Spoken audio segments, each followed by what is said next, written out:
More than 20 states have filed lawsuits against President Trump for new tariffs he imposed. In February, the Supreme Court ruled that Trump's tariffs using an emergency powers law was illegal. This time, the president is using a different method, invoking the tariffs under something called Section 122 of the Trade Act of 1974. Simply put, that statute lets Trump to impose tariffs up to 15% for up to 5 months, unless Congress were to extend them. The attorney generals of California, Arizona, New York, and Oregon are leading the charge. California Attorney General Rob Bonta said in a statement, quote, "This is not new terrain for California, but it is exasperating. Why is President Trump, who ran on the promise of making life more affordable for families, breaking the law to raise the cost of living for Americans?" Section 122 has never been invoked, and the attorneys general argue that the statute can't be used for sweeping import taxes, only specific, limited ones. The White House, of course, is backing the president and argue he's acting within his power. Spokesman Kush Desai said, quote, "The president is using his authority granted by Congress to address fundamental international payments problems and to deal with our country's large and serious balance of payments deficits. The administration will vigorously defend the president's action in court." Meanwhile, some of these Democratic states suing Trump are part of another tariff fight over refunds. Oregon Attorney General Dan Rayfield urged in a statement, quote, "The focus right now should be on paying people back, not doubling down on illegal tariffs. Prices on basic things like groceries, clothing, and other essentials have all been skyrocketing. At some point, the bills become unmanageable."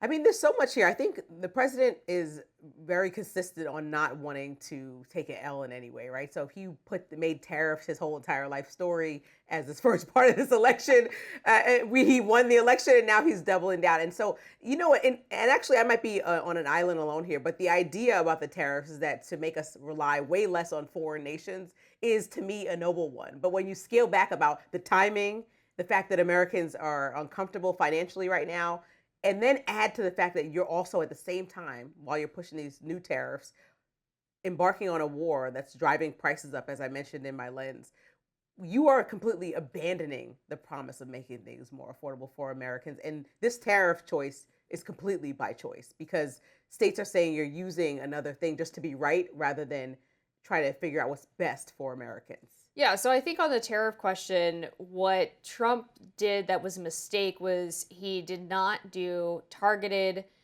consistent tariffs on key industries that, one, the United States has the capability of manufacturing themselves, and two, are important for national security reasons. So, for example, steel, chips, oil and gas, etc., like all of those things make sense. But the U.S. is probably not going to be in the business of making like cheap plastic toys because we simply don't have a cheap labor class, especially with the deportation of illegal immigrants, which I would argue is a good thing, to do that effectively and cheaply enough that you're actually making a profit on those goods.